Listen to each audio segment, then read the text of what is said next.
預備。預賽隊伍為正方香港科技大學、反方香港教育大學。首先為大家介紹今日嘅評判，佢哋係香港中文大學通識教育基礎課程副主任洪偉明博士，香港中文大學中國語文及文學系高級講師梁德華博士，香港樹仁大學生傳系客席講師陳忠坤老師。好多謝3位評判喺百忙之中撥冗出席並擔任今次比賽評判。接住落嚟為大家介紹今日嘅評判，正方為香港科技大學，主辯潘康彤同學，一副伍文放同學，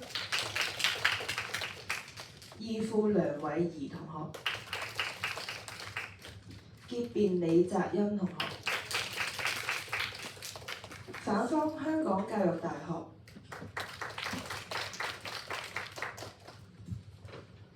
主辯蕭子晴同學，一副温瑞欣同學，二副潘舒欣同學，結辯鄭家慧同學。接住落嚟會宣讀賽規。比賽進行時嚴禁台上辯論員與台下隊員以文字、圖片或語言進行任何形式嘅溝通，違者可以被取消參賽資格。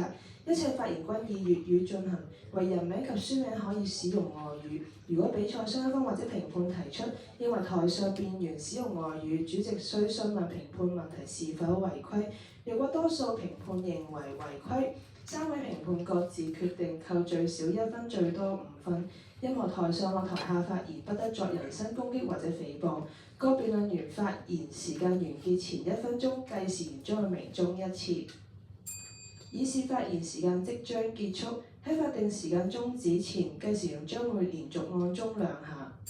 示意辯論員須盡快結束其演詞。喺法定時間終止時15秒過後，計時員會連續按鐘數下。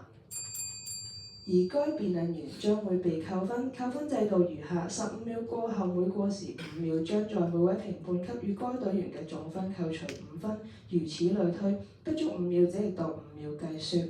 各辯論員須於計時員鳴鐘後先可以開始發言。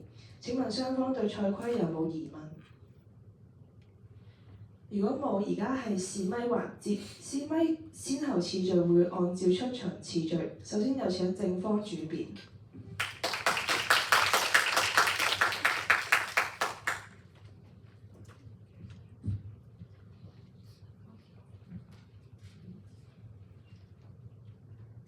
試咪，我謹代表我方香港科技大學粵語辯論隊答謝3位評判喺百忙之中撥冗出席，為是次比賽作評分工作。亦要多謝友方香港教育大學粵語辯論隊喺過去7日同我哋一齊努力準備辯題、切磋辯技。最後亦要感謝賽會為我哋預備咗個咁舒適嘅場地作賽。唔知咁多位咧，對你哋嚟講，生命入邊最重要嘅係啲乜嘢呢？而我諗咧，快樂可能係對好多人嚟講係一個答案。而講翻我自己啦，喺近排咧，我成日都有個感受，就係咧，當我過完漫漫長日之後，我翻到屋企諗翻嗰日做咗啲乜嘢，可能見過幾個朋友，食咗幾餐飯，經歷咗啲新鮮嘅事，但唔知點解咧，搭到上床臨瞓前嗰下，都會有種好空虛、失落嘅感覺。我問我自己，我朝早唔係經歷咗好多好快樂嘅事情咩？點解去到夜晚我會有種反差嘅感受呢？而喺呢個思考嘅過程入面，我發現可能快樂對我嚟講係有價值之分㗎。對我嚟講咧，所謂嘅低價值啲嘅快樂咧，有3個嘅特點，可能係短暫嘅、碎片化嘅，而且係容易被取代嘅。相反而言啦，一啲昂貴啲嘅快樂咧，就係長遠嘅、完整嘅，而且冇咁容易被取代到。就好似係同家人相處嘅一段時光，同朋友嘅一個深入對話，或者係打辯論。所以喺度鼓勵在座各位嘗試去追尋自己生命入邊昂貴嘅快樂，揾到之後好好咁捉緊佢。多謝各位。而家有請反方主辯。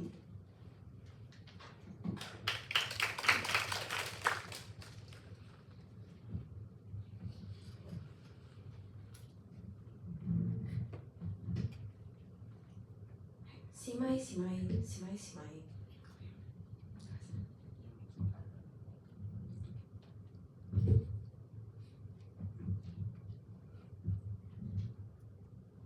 試咪試咪。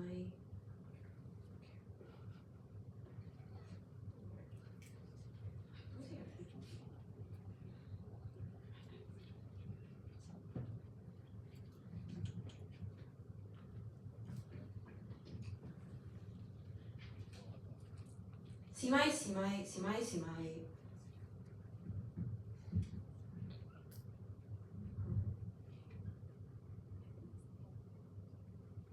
試咪試咪試咪試咪。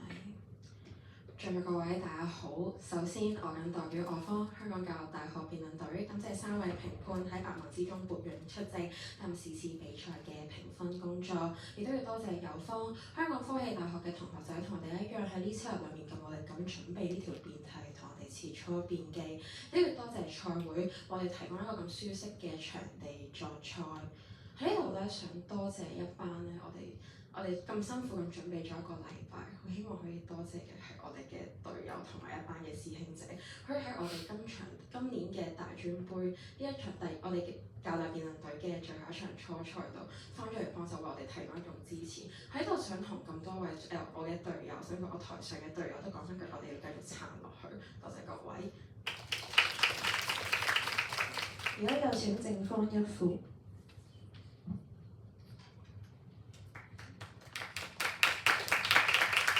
試咪試咪試咪試咪。主席、評判，仲有各位大家好。今年嘅大專杯咧，話咁快就已經嚟到今年最後嘅一場初賽啦。好坦白講咧，好多出線嘅名額啦，又或者係個形勢咧，其實都塵埃落定。咁對於我哋科大粵辯嚟講咧，就更加一樣。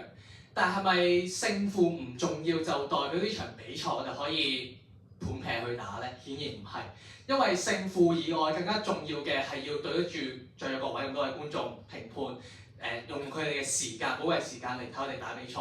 而家重要嘅係要對得住自己。打辯論或者做任何事，從來唔係為他人去負責，係為咗自己，要對得住自己。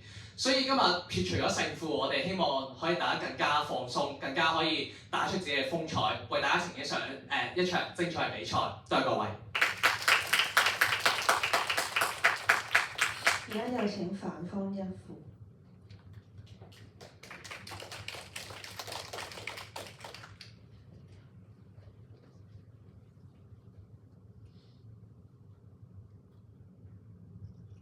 試咪試咪試咪試咪。在座各位大家好，當然好似友方一副所講，準備比賽咧當然唔能夠放屁，但喺一個咁高強度嘅準備過程當中咧，都係要唞下氣嘅。而咁啱咧，我哋啲隊員近排都覺得夜晚有啲空虛寂寞冷，於是乎就用呢個 DeepSeek 去測算咗我哋嘅星座同埋生辰八字，結果發現咧我哋近排嘅桃花其實都幾旺㗎喎。但係當然啦，都希望大家就算見到呢個測算結果，都唔好盲目相信，因為未來咧都係要靠自己努力去掌握嘅。多謝各位。而家有請正方二副。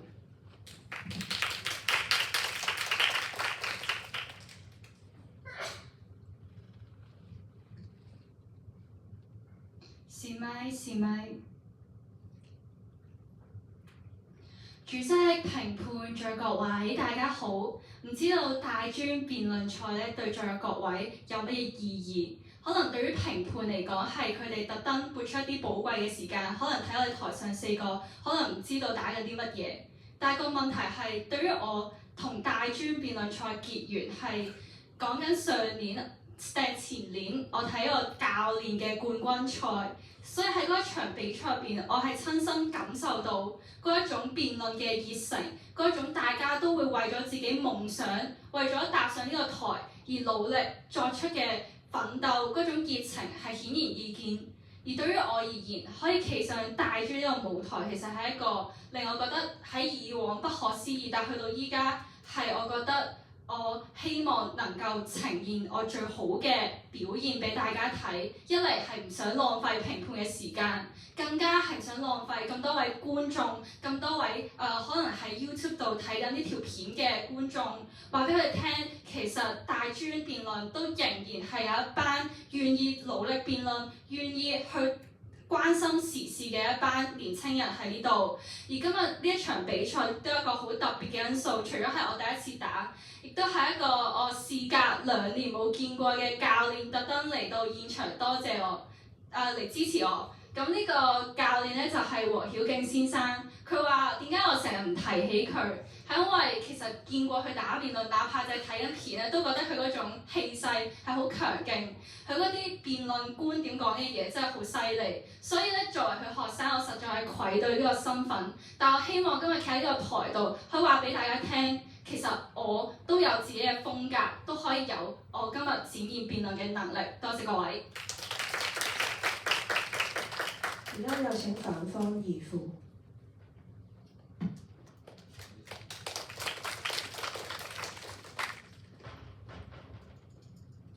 試咪。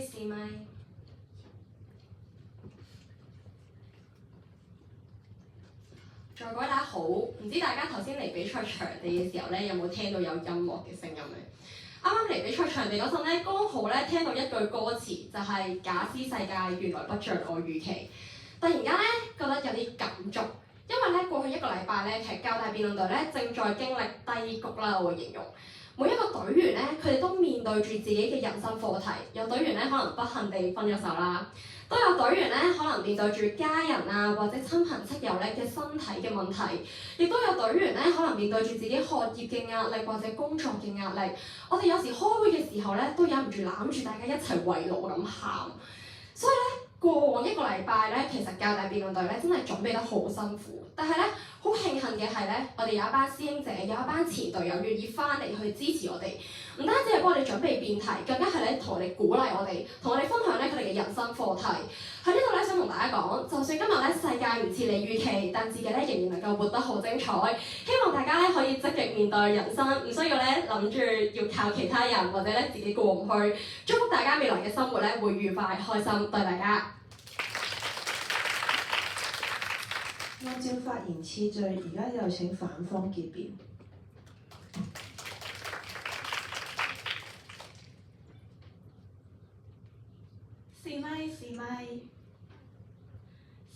試咪，在各位大家好。首先咧，要再次多謝3位評判撥冗出席嚟到大專杯嘅最後一場初賽。想藉住呢個機會咧，向我方嘅二副送上最後嘅祝福，因為呢一場咧，可能咧係佢同我哋最後嘅一場比賽。剛才咧，由方講到話咧，幸福咧係好碎片化夠分價值，但喺我嘅眼中咧，我覺得即使有啲幸福咧，佢係好碎片、好短暫，但好多嘅短暫嘅幸福咧，當我哋最後尾將佢連結成一齊嘅時候咧，佢會擁有無比嘅價值。即使咧今場咧可能係我哋最後嘅一場比賽，又或者係尾二或者尾二嘅比賽啦，我哋喺台上咧會唇槍舌劍，有時講嘢咧會好快，好似好嬲咁。但係希望大家辯論嘅時候會開心，而觀眾睇嘅時候都會享受。多謝。而家有請正方結辯。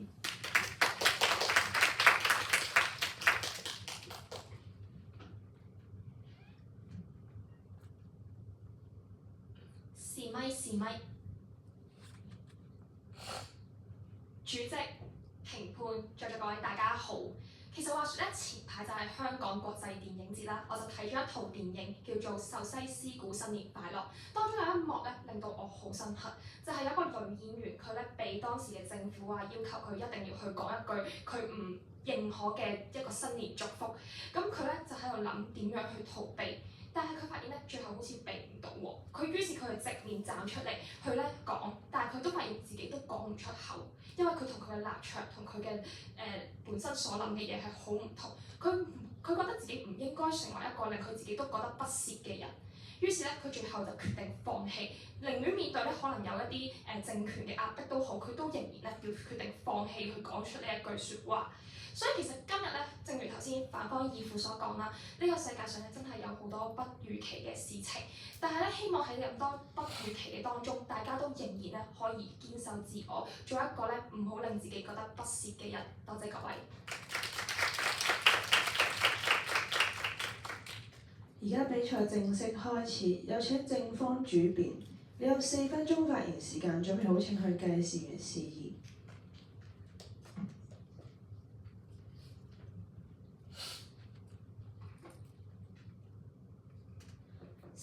是咪？主席、評判，在座各位，大家好。在台上我覓理想，呢句係梅艷芳喺第3屆新秀節目開場表演嘅首句，亦都係代表住選秀節目嘅核心精神。選秀節目早喺60年代台灣五燈獎，80年代香港新秀歌唱大賽已經出現，發掘到張惠妹、梅艷芳、陳奕迅等知名藝人。去到02年，選秀節目《美國偶像》掀起咗全球熱潮，令選秀節目題材由傳統嘅跳唱拓展到其他領域。才藝競技類有全美一丁，烹飪類別有我要做廚神，時尚類有決戰時裝伸展台，就連通靈都有通靈之王。而節目亦都加入專業評審、全民投票等等嘅制度，為素人提供咗展現才能嘅平台。而選秀節目有3大特性，包括第一，不問參賽者出身；第二，鼓勵及培養參賽者展現才華；第三，提供平台面向公眾。而根據美國心理學家艾力遜嘅心理社會發展理論，人一生分為8個階段，13至19歲青少年發展需要面對自我認同以及尋找生活目的。簡單啲嚟講，就即係2個問題：我能夠成為啲咩人，同埋我可以做到啲乜嘢。所以今日衡量辯題嘅準則就係在於面對以上2個青少年嘅發展問題，選秀節目係更鼓勵定係更限制青少年去尋找答案。而我方贊成辯題原因有2：1、提供平台，創造機會。選秀節目作為平台，俾有才華、有夢想嘅青少年得到公眾關注。例如梅艷芳出身寒微，都能透過新秀出道；台裔設計師吳炳睿透過決戰伸展台打開知名度，令佢16歲就可以自創時裝品牌，並喺紐約時裝週發布。點解多一個被看見嘅機會唔係更好呢？而即使未能獲勝，參賽者亦能從中強化自身技能。音樂製作人張佳添指，選秀節目提供專業評審意見及舞台經驗，好似男團選秀節目 School 請咗初代男團 Super Junior 銀赫分享心得。地獄廚神就有米芝蓮3星主廚 Gordon Ramsay 直接指導廚藝。要問有方多一個學習機會，點解唔係更好呢？選秀節目鼓勵青少年睇清自身嘅才能，無論晉級與否都能深化自我認同，符合發展需求。2、激勵青年建立正向思維。課程發展議會委員許定國指出，青少年好多時都會缺乏表現自己及俾人看見嘅機會。面對機遇不足，女青年會總主任郭怡聰都指，1/4嘅青少年只能以躺平為暫代理想。但根據青研23年調查，有87%嘅青少年會因為他人追夢嘅故事而產生共鳴感，有助青少年克服困難，增加追夢熱誠。而選秀節目呈現參賽者奮鬥歷程，例如我要做廚神第3季冠軍 Christine， 雖然失明，但最終憑住烹飪熱誠，克服先天缺陷，為青少年樹立好榜樣。青協亦指出，近60%學生唔認識自己能力，未發掘到個人興趣，亦有40%缺乏個人發展方向。而選秀節目題材多元，擴展職業想像，例如創智贏家鼓勵年輕人創業，我要做廚神展示到廚藝係項專業嘅技能，令到青少年唔會將出路局限於書本之上，而係幫助佢發掘新出路。最後想問有方，如果冇咗新秀歌唱比賽，梅艷芳繼續喺廟街度要出道係會更易定係更難咗呢？多謝各位。正方主辯所用時間為4分02秒，冇過時無需扣分。而家有請反方主辯，你有4分鐘發言時間，準備好請去計時員示意。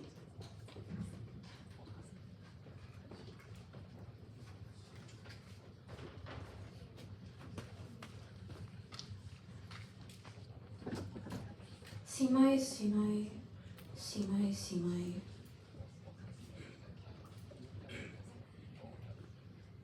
是咪是咪？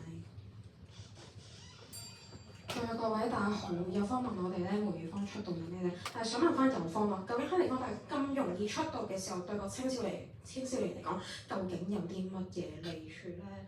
好啦，有方今日咧又同我哋講話咧。多一個機會有正向價值觀好好，但係正如澳洲迪肯大學傳播學系教授 Marshall 嘅研究所講，選秀節目嘅本質唔係俾佢追夢，而係為咗電視台嘅盈利，透過利用參賽者嘅外在條件、選手間嘅競爭同日常相處，刻意製造爭議性嘅話題，從而引起外界關注。有方你又同唔同意？選秀節目係要長拍長有嘅前提底下要有資金，呢啲資金係要靠引起話題同埋流量先至可以吸引到呢。而正如四川師範大學心理學系教授袁家俊喺15年嘅研究都指出，由於青少年嘅大腦並未發展成熟，同成人相比，青少年對於負面嘅評論比較敏感，更容易牽動佢哋嘅情緒。呢個青少年一旦受到選秀節目嘅不良價值觀影響嘅時候，會容易做出錯誤行為。所以當成人同青少年佢嘅接受程度根本唔一樣嘅時候，有方點樣確保選秀節目當中嘅不良價值觀唔會影響到青少年呢？所以當價值觀同時影響住青少年嘅行為同埋心理嘅時候，咁衡量辯題嘅準則在於節目對佢哋嘅價值觀發展係利多定弊多，對普遍嘅青少年嚟講係點樣？我方反對辯題原因有二。第一，選秀節目透過刻薄評價吸引觀眾，影響青少年處世價值觀。因為選秀節目同一場比賽並唔一樣，為咗吸引觀眾，迎合社會大眾嘅喜好，節目入面會加入唔同嘅元素，例如話評判比評與選手嘅互動等等。但係正如美國賓夕法尼亞大學政治學與傳播學系教授 Deanna Mutz 喺05年嘅研究中所講嘅情況，相較於真實嘅畫面，觀眾反而更中意睇一啲唔文明嘅元素，所以唔同節目都會出現極端而且負面嘅評價。例如話美國選秀節目 America's Next Top Model 評判迪金遜批評個選手似同機，甚至話選手睇嚟似係精神病院行出嚟。而原因正如全民造星評審黃怡興所指，為咗令到節目好睇，評判唔會親自咁向參加者講評語。同時，美國心理學家班杜拉都提出，青少年容易受到自己喜愛嘅明星所影響，透過觀察或者接收明星同名人嘅價值觀，最後去模仿佢哋嘅行為。所以對呢一班容易接受負面資訊嘅青少年見到之後，選擇去模仿呢一班名人，喺日常生活當中用呢種態度同人哋去相處，點解對於青少年嘅價值發展有正面嘅影響呢？第二，選秀節目重視外貌而非實力，影響青少年上進心態。南華大學傳播與管理學系嘅08年嘅研究中指出，大眾關注選秀節目根本唔係想睇真實嘅選手競爭，而係俾其他嘅因素所影響，例如選手嘅實力同背景等等。而喺選秀節目當中，為咗迎合觀眾喜好，或者剪接嘅時候迎合大眾審美，刻意宣揚選手嘅外在條件。例如香港選秀節目《全民造星》當中，評判蕭定一表明，佢選擇邊位選手去晉級呢？係睇個選手有冇胸肌，而唔係睇佢嘅表演。又例如中國嘅中國新說唱評判張麗穎，都會因為選秀有顏值而加分。甚至中國選秀節目《創造101》當中，俾人評為全村最靚嘅楊超越，就算每次表演走音、跳舞唔啱節奏、實力明顯不足，都拎到第3名出道。當選秀節目用追逐夢想掩蓋追逐外貌身材嘅本質，用等青少年展現才能先至做藉口放大選秀間嘅爾虞我詐，令佢哋價值觀出錯誤導嘅時候，點解唔係影響緊佢哋嘅身心發展呢？多謝各位。打分主辯所用時間為4分11秒，冇過時無需扣分。而家有請正方一副，你有4分鐘發言時間，準備好請向計時員示意。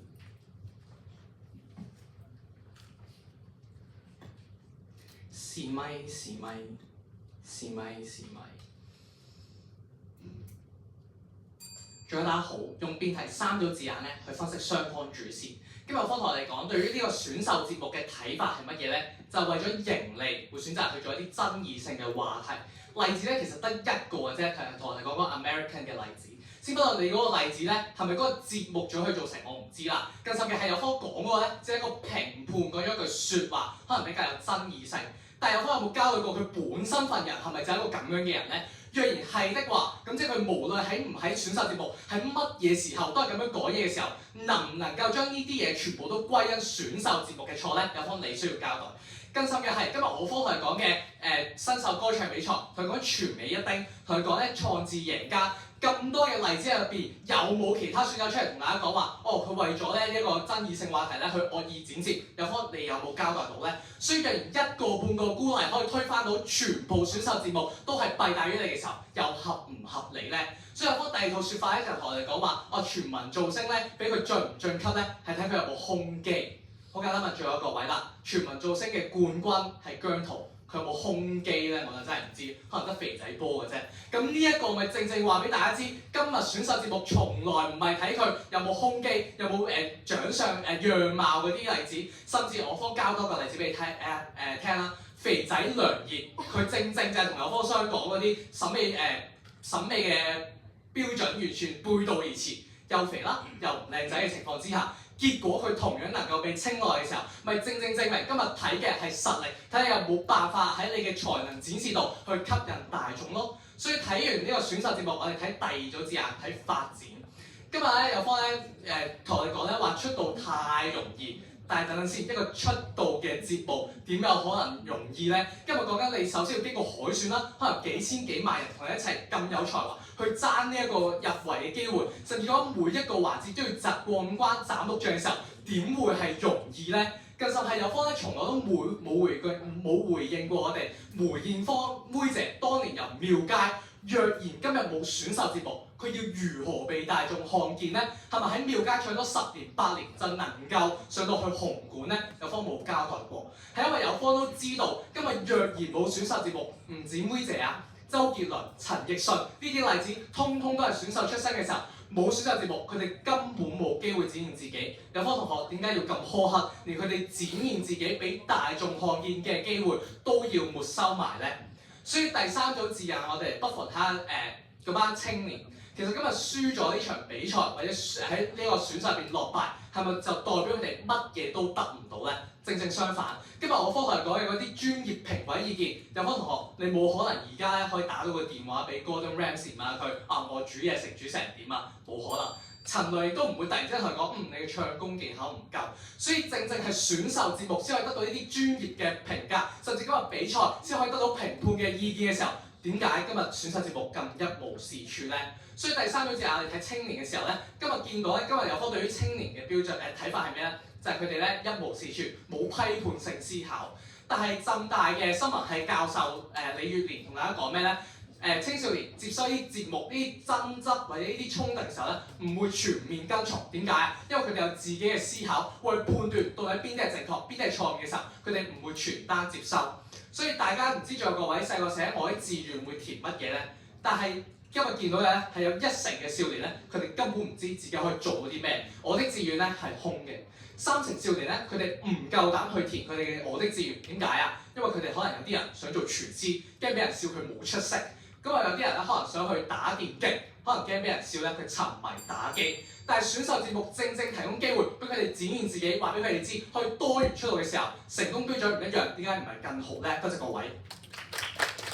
正方一副所用時間為4分09秒，冇過時無需扣分。而家有請反方一副，你有4分鐘發言時間，準備好請向計時員示意。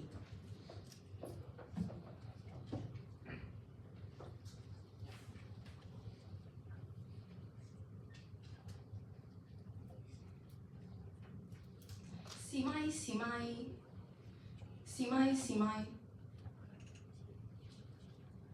在座各位大家好，嚟到一副位置，從持份者出發審視今日嘅辯題。第一個持份者電視台，咁我方主辯問有方同唔同意電視台就係以盈利為目的，有方同學唔同意，因為有方覺得咧呢啲評判不禮貌嘅例子咧，通通都只係佢哋嘅個人行為。但我方主辯已經舉咗行內人士，甚至喺研究話俾方學知，選秀節目嘅本質就係盈利模式。其實有方學都唔聽，但係唔緊要。但係甚至乎見到美國楊伯學大學喺2010年做咗一份調查，入面指出咧比較選秀節目同埋非選秀節目，選秀節目每個鐘頭喺言語上嘅攻擊行為數量高出60%，而當中咧有一半嘅攻擊行為係由製作人刻意做出嚟嘅。如果呢一班嘅又好似阿波所講，一個選秀節目唔係以盈利為目的，點解佢要刻意去製作呢一啲觀眾中意睇嘅內容咧？再落到去啦，睇下第二個持份者參賽者，咁有翻好強調一樣嘢，青少年發展需要舞台，於是乎就要透過呢樣嘢提嗰個舞台俾佢啦。但係當主辯台方講，原來選秀節目咧能唔能晉級嘅標準咧係睇佢個樣靚唔靚，有冇胸肌，而不是實力嘅時候咧，有方我就舉出咗梁業呢個例子。其實我方都有睇過呢個例子㗎。點解梁業喺全民造星1拎咗第4名，都唔能夠喺 MIRROR 出道？因為啲咩？因為佢個樣唔夠靚仔咯，所以佢只能夠喺 ERROR 度出道。喺 ERROR 度出道點樣獲得觀眾嘅喜歡啊？做一個諧星喺一啲綜藝節目入面食蟲咯。呢一個咪正正就係可以見到呢個正正就係選秀節目嘅本質。你唔夠靚仔，根本就唔能夠獲得成功。又好似全民造星咁啦，講緊100個選手入面，只有10幾個人係能夠組成團體成功出道，成功嘅都只係少數。再加上咧，有方話青少年咧其實喺度揾緊自己想要成為啲乜嘢人，其實我方都同意㗎。所以選秀節目嘅編排咧，係咪真係篩選緊一個才華品德都好好嘅人去俾青少年作為學習嘅榜樣咧？見到嘅係姜濤喺全民造星1入面俾人批評佢成日遲到，甚至乎佢自己都形容自己嘅出席率係1日出席1日唔出席嘅時候，張天賦咧甚至喺全民造星2缺席佢日常嘅彩排，即係喺總彩排嘅時候露面。就算係咁啊，都無阻佢哋成為選秀節目入面嘅冠亞軍。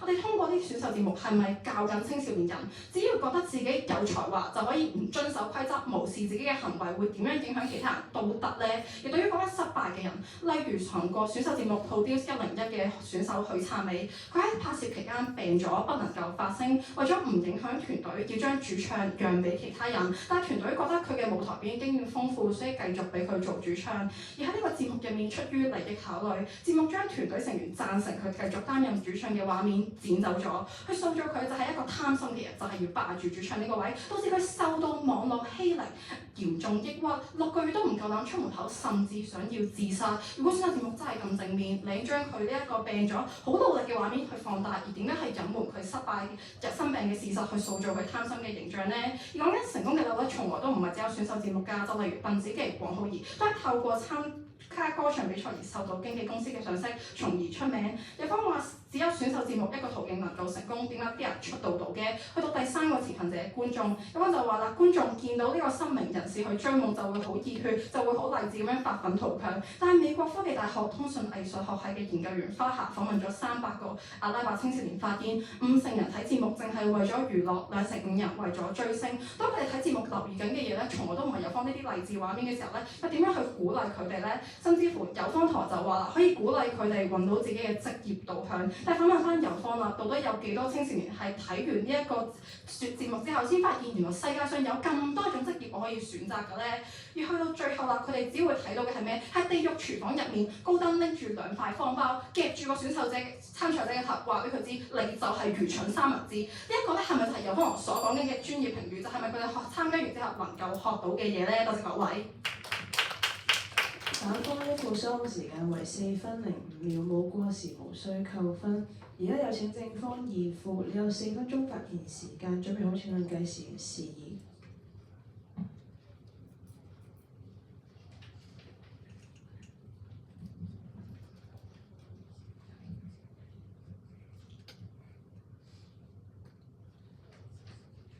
主席、評判、在各位，大家好。溫室入邊嘅花唔需要面對風雨。主席、評判、在各位，大家好。呢一個就係今日有方嘅教育方針。佢覺得今日多一個渠道，多一個選秀節目咧，就令到青少年暴露喺網絡攻擊底下。所以咧，青少年咧就唔應該參加。只要佢哋唔被看見、唔表達，咁係唔會俾人攻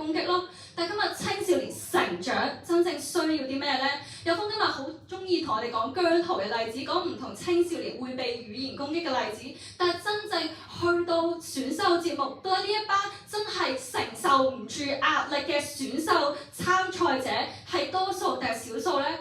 所以其實今日方嘅立場都好奇怪啊，因為咧佢覺得青少年19歲咧承受唔到言論壓力，但去到20歲參加選秀去做明星，就忽然間能夠承受所有嘅壓力。所以今日青少年發展講咧係咩啊？原來審視翻整體青少年呢個學生能力國際研究中心就同我哋講，原來青少年認為無論輸贏，無論有冇壓力啊，最重要係個經歷先最能夠去幫助佢哋去面對未來啊嘛。所以今日講緊青少年，原來佢哋準備好自己，裝備好自己，報咗名參加選秀節目，向有興趣喺呢個領域繼續發展嘅時候，作為監護人嘅責任，到底我哋要同你講唔得㗎，你一定會被攻擊，你一定會跌低企唔翻起身，定係同佢講我哋支持你喺你面對流言蜚語，喺你遇到挫折嘅時候，我去鼓勵你、開解你、教你點樣面對咧。所以其實身後辯題係正正問緊在各位，到底你想教導我哋青少年成為一個哪怕知道會跌倒，哪怕會面對好多風雨，但都願意努力追夢嘅人，第一個永遠都會喺父母保護傘底下嘅人咧。所以呢個時候，有方就同我哋講唔係，因為選秀節目嘅本質係在於我哋會有一啲賺錢嘅考量，而去有一啲可能會對選秀啲不利嘅狀態，例如有方你所講嘅睇顏值啦。被攻擊嘅情況，但有方有冇發現有方舉嘅例子，其實通通都係偶像類型選秀節目。換言之係咩咧？我方所講嘅創業類啦、廚藝類，有方其實通通都同意晒，通通都唔係睇樣，通通都係符合標準嘅時候，呢一類有方講唔過去。再睇偶像類型選秀啊，但係偶像類型選秀明明本身嘅顏值就已經係一個評分標準嘅時候，我方唔明白到底唔符合規矩喺邊，甚至乎有方同我講中國好聲音有啲評判係質疑緊佢哋個樣，咁呢啲評判質疑完選手嘅樣貌之後，受到嘅係市場嘅抨擊啊，定係支持？所以原來有方講緊嘅呢一啲例子係通通能夠透過市場機制去調節、去改善嘅時候，有方嘅弊處仲成唔成立咧？更重要嘅係有方話賺錢就會不顧一切，但係其實睇翻近年嘅選秀節目，例如《青春有你》咁啦，佢哋係支持擺一啲選秀準備過程嘅完整未刪減版片段㗎。因為按照方邏輯咧，如果今日節目組為咗賺錢，即係要不斷咁樣去播放一啲爭議嘅片段，咁點解大家反而係會越求真實踐，越播得越多先越好咧？佢哋咪覺得觀眾唔中意，佢哋咪覺得市場係唔中意咧？所以去到最後啦，有方嘅利處其實通通講唔過去，但係對比起我方一直強調緊，而有方一直唔敢回應嘅我選秀節目獨有嘅利處，講緊機遇啊！因為有方你成日話 ERROR 梁葉咧喺造星冇辦法出名，但係講緊如果冇咗造星，梁葉可以喺邊一個校園歌唱比賽俾人睇到，可以組成 ERROR 呢支隊伍咧？唔能夠啊！講咗冇咗新秀梅艷芳，可以喺邊一個校園歌唱比賽俾你同我見到咧？所以其實引用翻香港補習名師林憶欣嘅説話，其實咧人一生有好多夢想，都係窮極一生冇人賞識你啊！但係青少年面對住準備好有呢個機遇，佢想要更加多嘅機遇，我哋到底係要支持定係阻止咧？多謝各位。正方二副所用時間為4分04秒，冇過時無需扣分。而家有請反方二副，你有4分鐘發言時間，準備好請佢計時完事宜。試咪。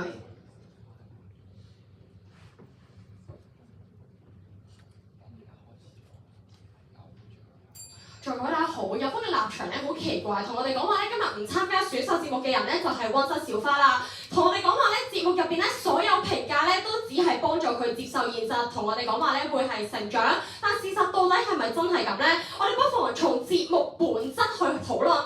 其實有方都好理想嘅，同我哋講話其實咧都只不過係多咗個平台。全場同我哋講咩？同我哋講梅艷芳，同我哋講唔同嘅歌手要透過呢啲節目先能出道。但我方一副已經提出唔同例子，同你講話原來選秀一啲嘅公司咧，透過佢哋嘅比賽，唔需要做成節目咧，同樣可以出道。唔明有方同嘅利處咧，點解必然要透過選秀節目先可以出現到啦？所以有方同我哋講咧話好奇怪，同我哋講話咧唔係喎，一啲抨擊選手嘅行為咧，其實透過市場咧係會自行調節嘅喎。我方一副問咗有方啦，原來選秀節目咧比起其他節目咧攻擊嘅行為咧同埋語言咧會比其他節目多，有方唔解釋，唔緊要，我哋再睇其他嘅報告同我哋講乜嘢。原來咧英國嘅報告同我哋講話咧，今日選秀節至09年英國達人壽嘅數字顯示，原來不禮貌用語咧按年上升。我哋有方同我講，今日咧原來咧人身攻擊呢啲嘅行為咧係會俾市場淘汰嘅時候，點解選秀節目入邊嘅不禮貌用語會越嚟越多嘅？其實背後咪正反映咗，因為今日選秀節目本身就係一個商業節目，佢嘅目的咧唔係好似有方講到咁理想，係透過追星咧俾一個平台佢，而係佢要透過呢個節目咧去賺取收益，所以佢只能夠透過咧挑選呢啲不禮貌用語嘅片段，或者邀請評判講更多，甚至咧由製作人咧刻意做呢啲嘅矛盾呈現俾觀眾，先會有越嚟越多人去睇，越嚟越多人願意討論啊嘛。所以睇完啦，原來今日咧商業節目咧係必然係會出現呢啲弊處嘅時候，再睇青少年咧到底喺節目入邊會學到啲乜嘢？有方理想嘅同我哋講，今日一個19歲嘅青少年點解冇能力去判斷自己應該要學啲乜嘢咧？但係好奇怪，青少年講緊嘅唔單止係19歲呢班啊，而係講緊由中一開始到18歲成年嘅青少年。所以問題有方同學一個啱啱升上中學嘅人，係咪真係好似李方講到咁理想，已經有足夠嘅判斷能力咧？明顯唔係。而睇翻愛爾蘭東北林城市大學國家反欺凌研究主任諾曼博士都指出，喺英國達人秀播出之後，青少年模仿咗評判嘅侮辱性言論去欺凌其他人嘅事情咧，更加明顯。所以問下有方同學啦，若然你同我哋講話咧，呢啲嘅行為唔會影響到青少年如何解釋我方前場甚至英國嘅反欺凌研究中心所講嘅情況咧？所以其實今日咧有方好奇怪，同我哋講話咧，其實呢啲嘅節目咧好正面好正，又睇完咧啲市民咧就會去追星啦，啲青少年真係好想咧發展唔同嘅工作啦。但係同我哋講咩咧？同我哋講通靈嘅節目，想問下到底評判俾咗啲咩實際嘅意見？青少年點樣睇完呢個節目之後知道點樣通靈咧？其實有方通冇解釋喎。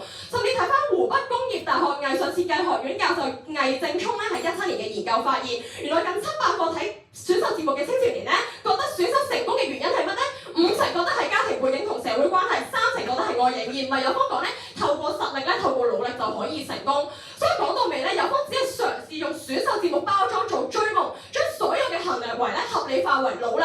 但係今日到底俾評判同你講你係徒技，話你咧係精神病人，對於青少年嘅職業發展有咩用咧？甚至有方最中意講嘅廚神，原來 Gordon Ramsay 咧係攞嚿麵包夾住個參賽者，要求個參賽者自己承認係一個愚蠢三文治嘅時候，對於青少年嘅發展又有啲咩實際嘅作用咧？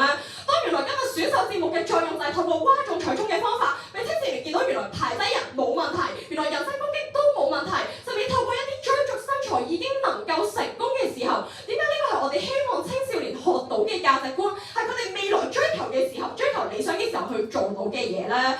所以今日咧好奇怪，當有方今日咧冇辦法去交代到呢啲弊處如何取消嘅時候，佢嘅利處又如何有凌駕性咧？多謝大家。反方二負雙時有為4分05秒，冇過時無需扣分。接住落嚟係台下發問環節，每間院校有3次台下發言機會，台下發言者冇權要求邊個作答。每位台下發問者嘅發言時間為1分鐘，喺法定時間完結前15秒計時將會鳴鐘1次。示意發言時間即將結束，喺法定時間終止時計時會連續按鐘2下。示意台下發言者必須立即停止發言，如果唔停止發言，主席將會立即終止其發言。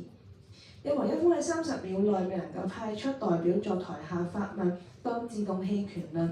台下發言者必須發問，否則發問一方冇分，對方可以獲得該題滿分。若有任何爭議，以評判意見為準。任何一方喺對方台下發問1分鐘內未能派出代表作答，將當自動棄權論。喺1分鐘時間完結，計時將會鳴鐘1次。議事辯論員須盡快進行答辯。各隊員共有3次答辯時間，每次答辯時間為1分鐘。喺法定時間完結前15秒計時將會鳴鐘1次。議事發言時間即將結束，喺法定時間終止時計時將會鳴鐘2下。示意辯論員須立即終止發言，如果唔終止發言，主席將會立即終止其發言。而家首先有請正方同學作第1次台下發問。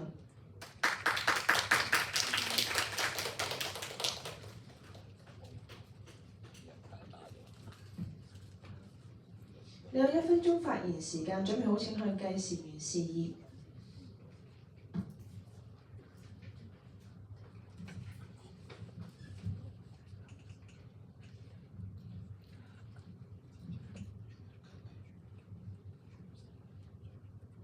試咪試咪試咪試咪。在座各位大家好，今日有方同學反對辯題有兩大原因，包括係刻意製造衝突同埋以貌取人。先講第一樣，有方淨係交到一個例子咧，就係模特兒比賽有個評判講啲歧視性嘅評語，咁究竟係個評判有問題咧，定係選秀節目本身有問題咧？有方同學話節目組為咗收視會刻意製造衝突，如果唔係就做唔到節目。咁點解當年新秀節目做咗啲乜嘢不良嘅衝突咧？今日我要做廚神又做咗啲乜嘢嘅不良衝突咧？而呢啲節目最終都係膾炙人口，好成功㗎。咁所以今日節目係咪一定要透過有方所講呢啲惡意攻擊先至可以營運成功咧？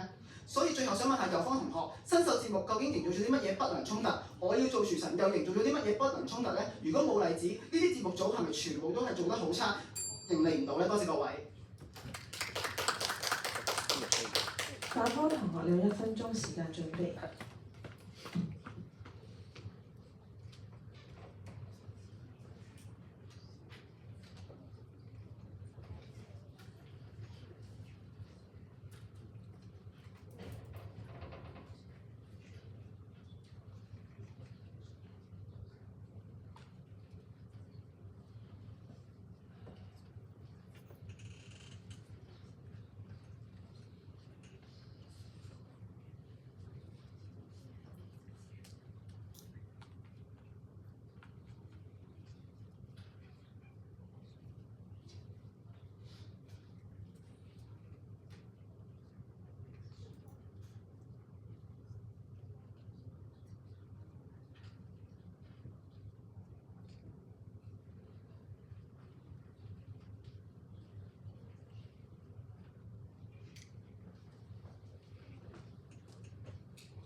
有請反方同學答辯。你有1分鐘發言時間，準備好請向計時員示意。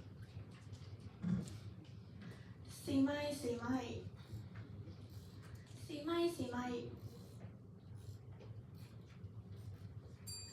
評判主席在位，大家好。首先好多謝有方嘅問題。有方問我哋咧，佢哋嘅廚神當道咧有啲乜嘢嘅批判性嘅言論。剛才我方前面嘅辯委已經講咗啦。原來 Gordon Ramsay 咧係會咧為喺佢有方所講到話咧，原來咧呢啲嘅選秀節目咧會幫助個青少年去成長，俾一啲有建設性嘅評語佢。但係原來大家見到嘅評語咧係見到個 Gordon Ramsay 咧夾住佢個頭，同佢講佢係一個愚蠢三文治嘅時候，點樣做到有方嘅好處咧？所以嗱，有方成日同我哋講咗幾十年前咧梅艷芳選秀好正嘅例子啦，但係唔敢同我哋講依家嘅原因係乜嘢咧？我方前提俾個例子啦，原來咧呢個英國大學嘅研究指出，原來呢啲不當行為咧係會隨住時間越嚟越多，去到今日已經咁多嘅情況之下，有方唔敢同我哋講今日嘅原因係啲乜嘢咧？所以落到去最後啦，有方今日咧同我哋講話咧，今日咧呢啲選秀節目好多元啊，主題多咗，原來咧做一個廚師咧都係唔係一個唔好嘅事嚟，我覺得好正，但點解呢一種覺得好正就等於對青少年發展好咗咧？有方話啦，多謝各位。有請反方同學在第一次台下發問。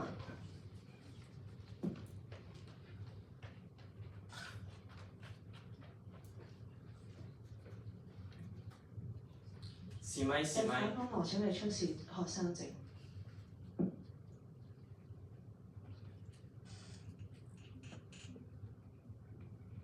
你有1分鐘發言時間，準備好請向計時員示意。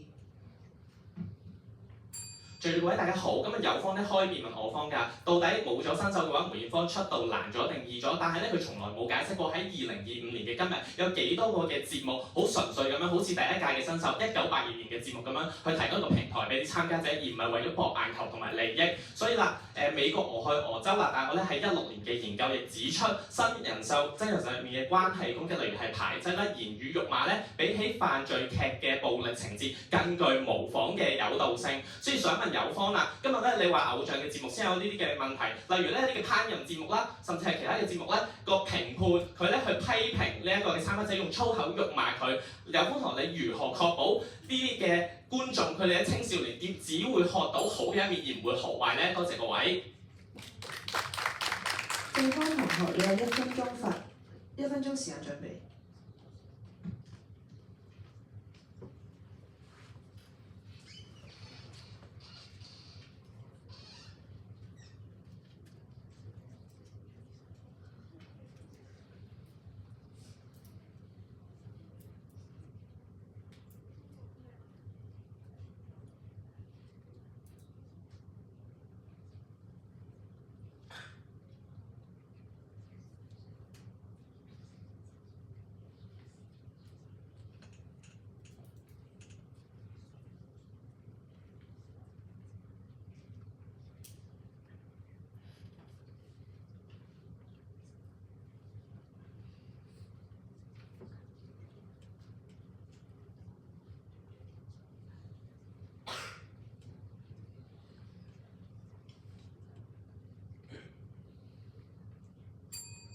有請正方同學答辯，你有1分鐘發言時間，準備好請去計時員示意。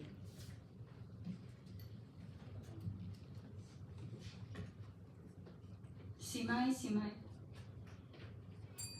主席、評判着各位，大家好。有方問而家嘅選秀節目對青年人嘅發展係教壞咗定教好咗？個問題係今日根據原來上海師範大學教授嘅論文《選秀節目如何影響青少年》指出咧，原來有80%青少年認為睇完選秀節目之後係會令到佢哋產生要努力奮鬥追夢嘅熱誠啊！有方咪覺得努力奮鬥都係一個教壞緊青少年咧？更重要嘅係，有方其實已經同意咗本質啦。佢講到明，原來86年嘅時候新秀嘅時候，選秀節目本質係冇問題，係有利處噶嘛，係去到而家演變成而家有啲問題啦。但係有方講咗咁耐話，好多語言嘅攻擊啊喺選秀節目上面。但係我要做廚神播咗咁多季，有方咁辛苦先揾到一句有攻擊性嘅評語，我方真係唔明白到底語言攻擊多咗喺邊度。更加重要嘅係今日有方你成，但係更加重要嘅係今日講緊澳門嘅工程師煮嘅葡國雞，如果冇咗我要做廚神，點樣可以俾 Gordon Ramsay 知道咧？多謝各位。有請正方同學作第2次台下發問。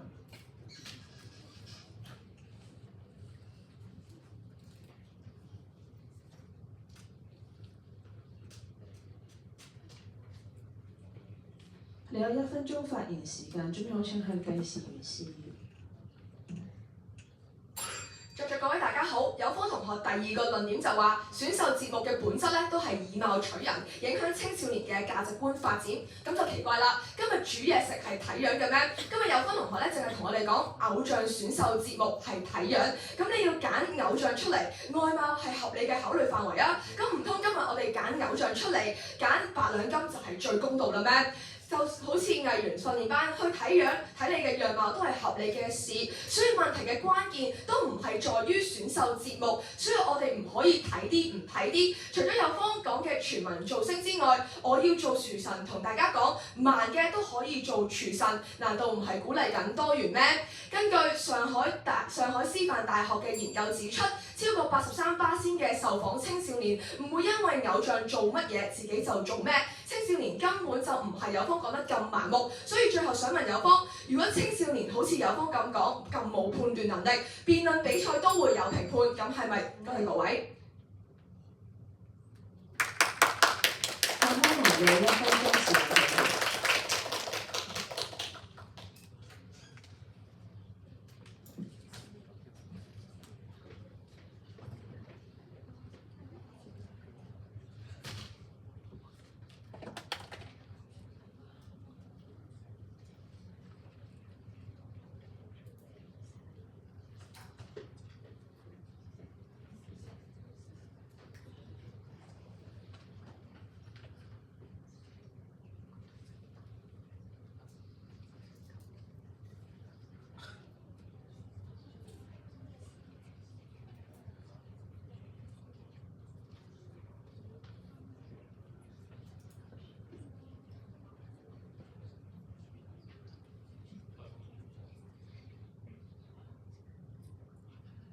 因為剛才正方同學冇喺時間內問晒。應該係有問個問題嘅，不過喺度成個台下發問嘅發言嘅中間應該有兩個問號嘅。係，如果擔心可以提翻，但係應該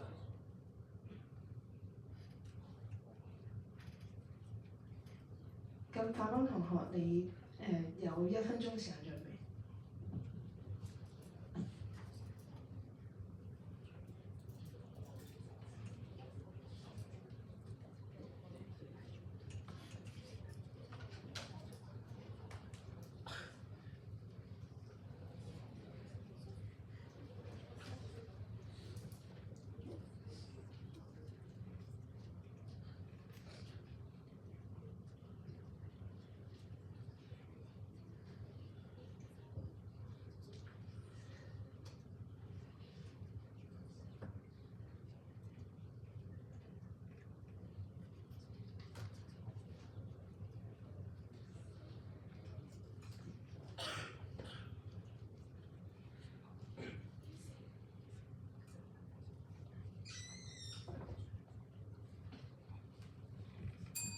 有請反方同學答辯，有1分鐘發言時間，準備好請向計時員示意。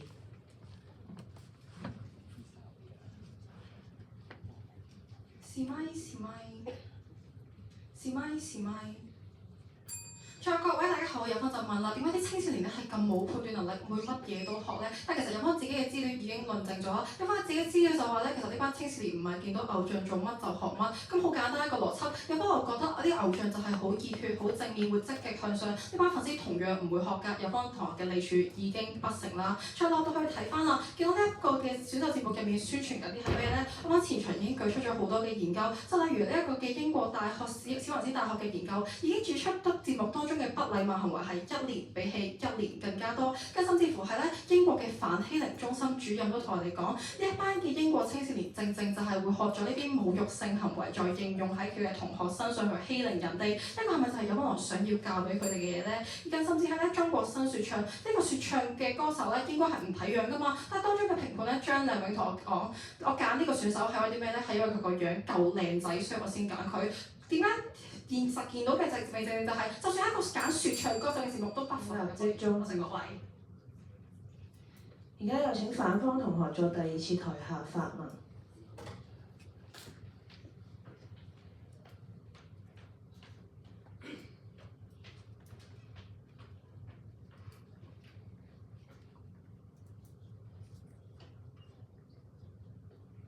你有1分鐘發言時間，準備好請向計時員示意。試咪。在座位大家好，有位同學今日就講到話選秀節目可以幫助年輕人建立正向嘅思維，但正如我剛才前場已經解釋過啦，一個選秀節目為咗收視率一定會製造一啲嘅看點，即使係對於年輕人有害㗎。正如俄羅斯模特尼魯修被邀請參加中國內地選秀節目，創造營2021後反悔，但因為冇辦法賠付巨額嘅違約金，於是佢唯有希望能夠盡快落選，仲因此立志成為表現最差嘅選手。但結果今日喺節目組嘅刻意剪輯底下，青少年覺得佢消極對錯嘅行為非常之有趣，就正如00後大學生風霜表示自己支持尼魯修係因為想效仿佢嘅心態，仲產生咗想瞓懶覺就瞓懶覺，功課隨便應付下都得嘅諗法，而最後尼魯修反而獲得好高嘅票數，入圍咗初賽嘅10強。所以想問有方嘅係，當我方台上都論證咗青少年更加願意接收負面嘅價值觀，甚至有意識去投票俾一啲實力欠奉、態度消極嘅選手時候，點保證到青少年從選秀節目學到嘅一定係偶像身上好嘅價值觀呢？多謝各位。正方同學，你有1分鐘準備時間。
有請正方同學答辯，你有1分鐘發言時間，準備好請向計時員示意。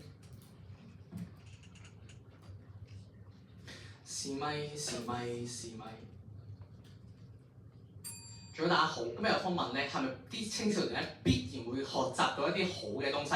例子咧就係舉得一個，就係同我哋講嗰個選秀節目咧，嗰個人想輸，好刻意咁去想輸，呢種係負面嘅嘢，唔應該學習，所以啲公眾投票俾佢。但係啲公眾投票咗俾佢，第一嗰一班係咪青少年？有方你有冇論證過先？更深嘅係投票俾佢，代唔代表係同意佢呢種行為？我自己都要咁樣做咧。所以我方咪同佢講咯，上海師範大學87%嘅人都唔會跟從偶像做乜就做乜，佢哋有自己嘅批判性思考，所以唔係個偶像做咗啲乜就會跟。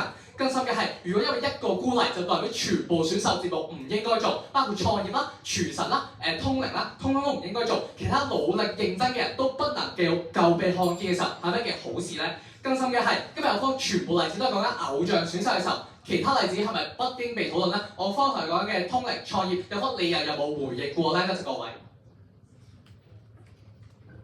而家有請正方同學作第3次台下發問。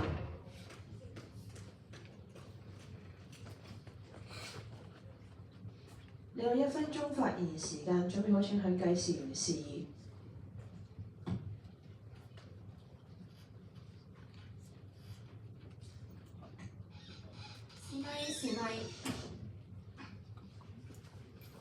試咪。有方今日話選秀節目係重視外貌而非實力，但今日現實見到嘅係，假如今日有內幕，因為外貌而能夠上位，就會俾觀眾口誅筆伐去反制，為真正有實力嘅人發聲。就好似例如肥仔咁樣啦，其實佢係喺 ERROR 入面係，即使佢係大眾外貌價值觀之中嘅唔靚仔啦，但係其實佢都可以喺99位參賽者之中奪位而出，獲得第4名嘅喎。咁所以假如好似今日真係好似有方口中所講，只睇外貌嘅話，咁點解肥仔梁賢可以攞到第4呢？所以節目都唔係亂咁嚟，唔係靚就捧，肥就踩。調翻轉頭睇翻靚仔係咪就係大晒呢？其實今日有方所講嘅姜濤啊，或者係張天賦等等，即使佢哋喺全民造星節目裏面遲到，但係其實節目組後面都有鬧翻佢哋轉頭去教導翻佢哋，所以其實今日見到唔係大晒嘅喎。所以最後想問翻有方啦，如果青少年真係好似有方口中所講咁冇判斷能力，辯論比賽其實都有評判啦，都有機會出現所謂嘅不能發言，咁係咪都唔應該參加？終止發言。反方同學，你有1分鐘時間準備。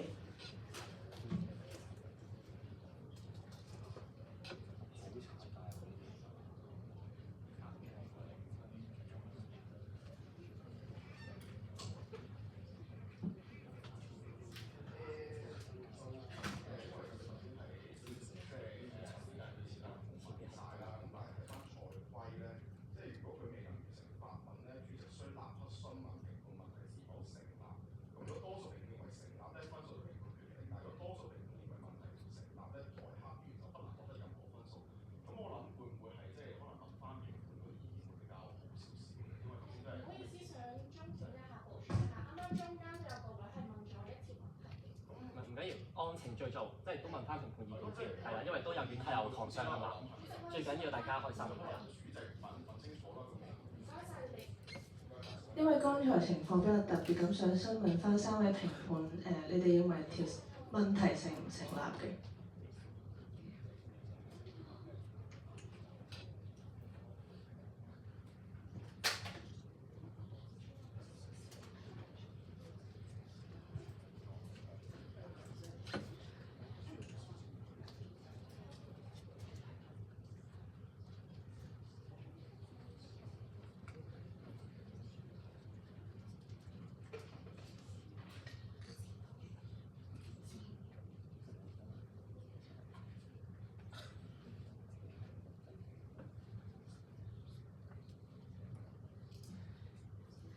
經過3位評判討論咧，呢一條嘅發問係當無效嘅，所以對方反方係可以得到呢一題台下發問嘅滿分嘅。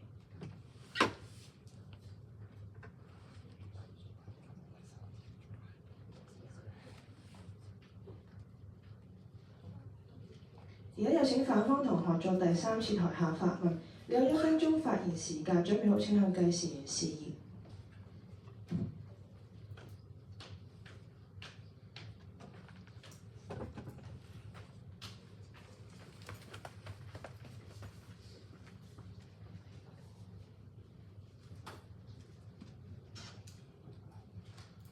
試咪。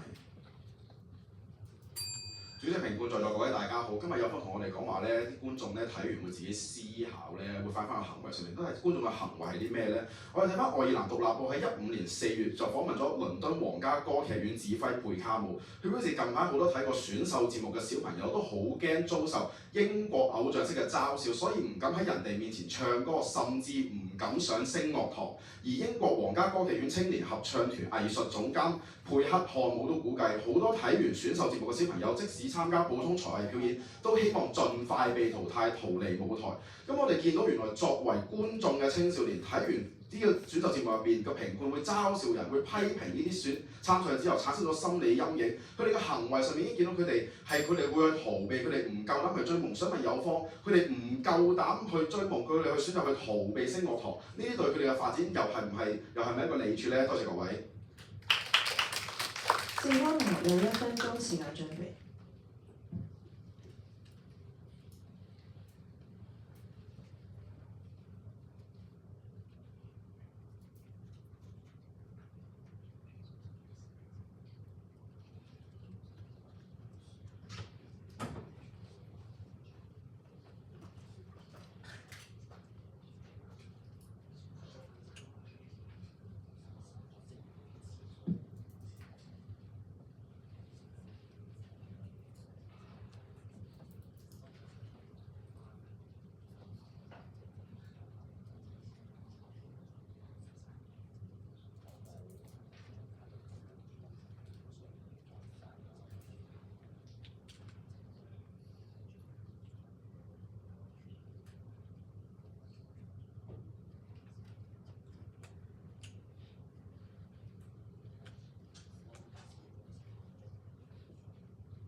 有請正方同學答辯，你有1分鐘時間發言，準備好請向計時員示意。試咪。大家好，今日有方話咧，班小朋友睇完個選秀節目，唔敢去上聲樂堂。我方真係唔理解當中嘅關聯性係乜嘢，即係睇完一個選秀節目，會令到我唔敢去打辯論比賽，會令到我唔敢上聲樂堂，會令到我唔敢出街，驚俾人鬧，驚俾人無端端模仿Gordon Sam Gordon， 佢會無端端攞個三文治夾住我真係唔理解個關聯性係乜嘢，甚至係有方亦都冇交代清楚，到底有幾多青少年係好似你所講嘅，會咁樣去逃避，會咁樣去驚，一個數字都加唔出。更甚嘅係今日有方同我哋講咧話，嗰啲人咧報完比賽咧會即刻想逃避。我方真係唔理解啊！佢既然驚嘅話，點解當初會選擇去報呢？若然報得的話，佢都知會有面對啲乜嘢，亦都知道會有機會有知名度，會出名嘅時候，呢個唔係正正佢想要嘅東西嘅時候，有方你連選秀節目都唔俾佢，佢又從何出名？從何達到佢嘅夢想呢？有方你要交代清楚，多謝各位。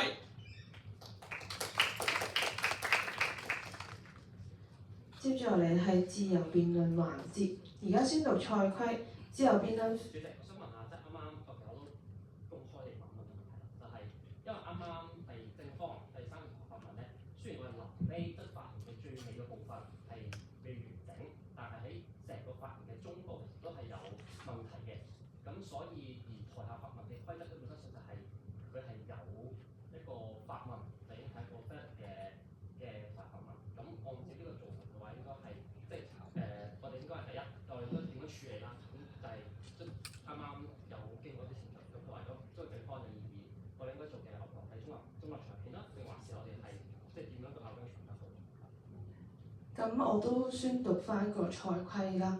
就係根據台下發問咧，台下發言者係必須發問，否則發問只係一方無分，對方係可以得到該題嘅滿分，但係有任何爭議係會以評判意見為準。剛才3位評判都商討咗，正方嘅台下第3次發問係無效，因為條問題聽得唔清楚嘅，所以反方同學係可以得到呢一題滿分。好，正方都尊重。唔該晒。接住落嚟係自由辯論環節，而家宣讀賽規。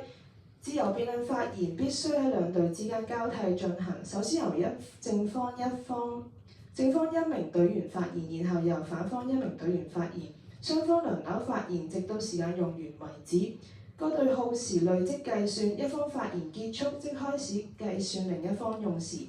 喺總時限內，各隊員發言次序、次數同埋用時不限。如果一方用時已經用完，另一方可以放棄發言，亦都可以輪流發言，直到時間用完為止。放棄發言者不影響計分。每方均有2分30秒發言時間，喺法定時間完結前1分鐘，計時員將會鳴鐘1次，以示發言時間即將結束。喺法定時間終止時，計時員將會連續按鐘2下。示意辯論員需立即終止發言。如果唔停止發言，主席將會立即終止其發言。而家有請雙方辯員試咪。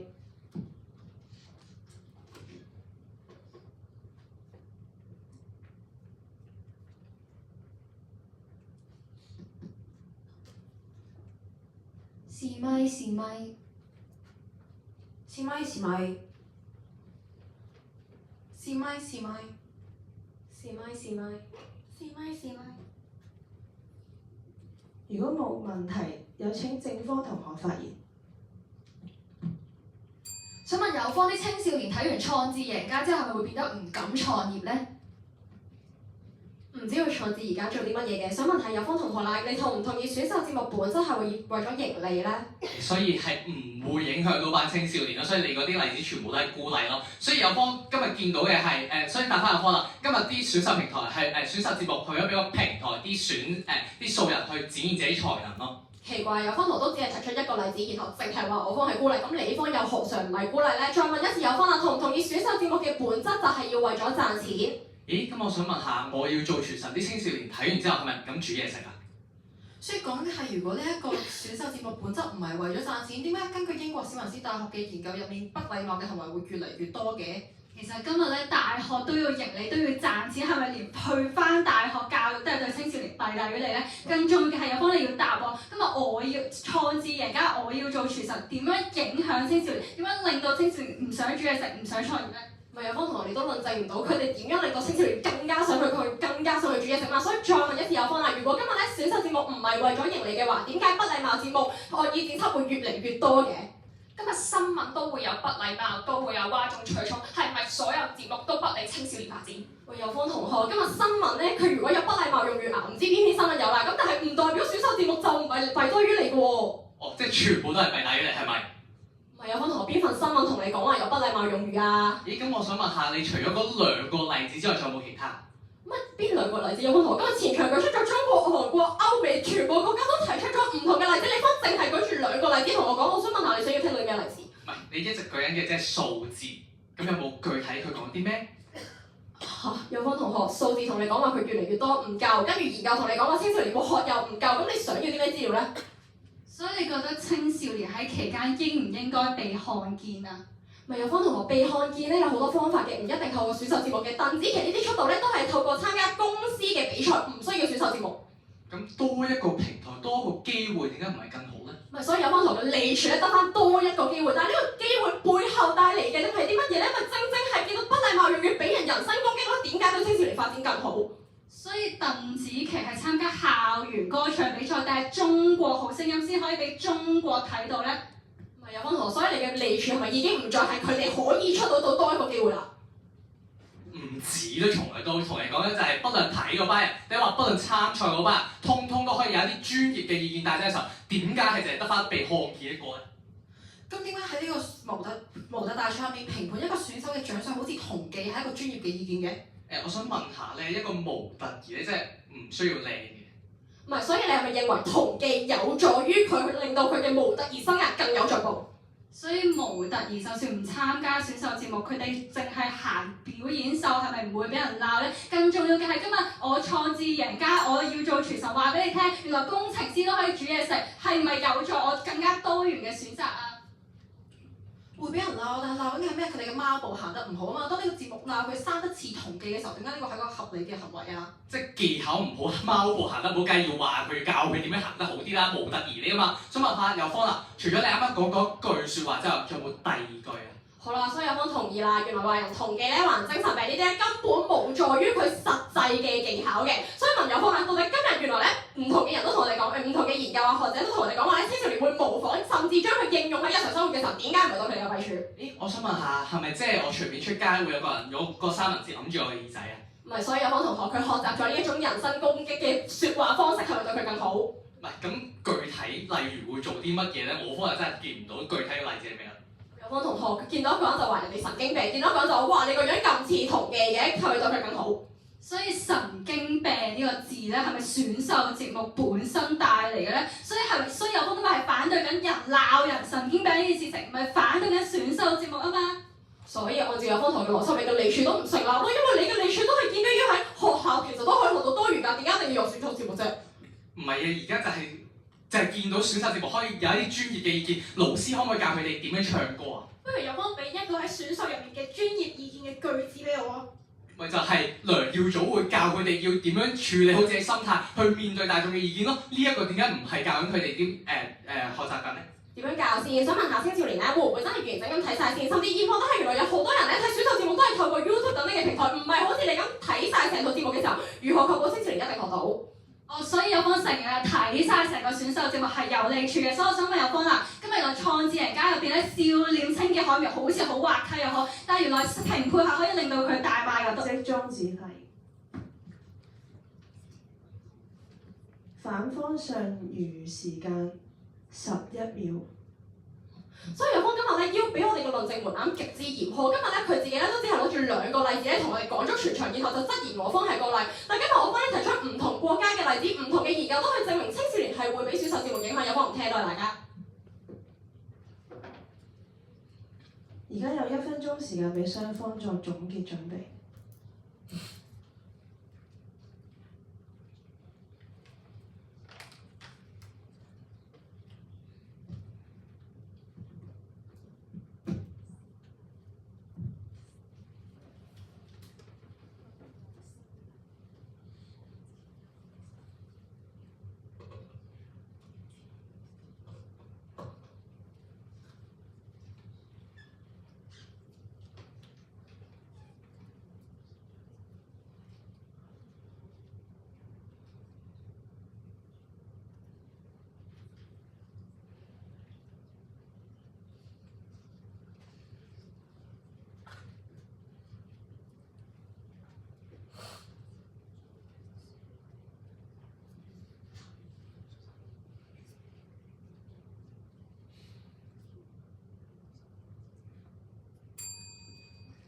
而家有請反方結別，你有4分30秒發言時間，準備好請向計時員示意。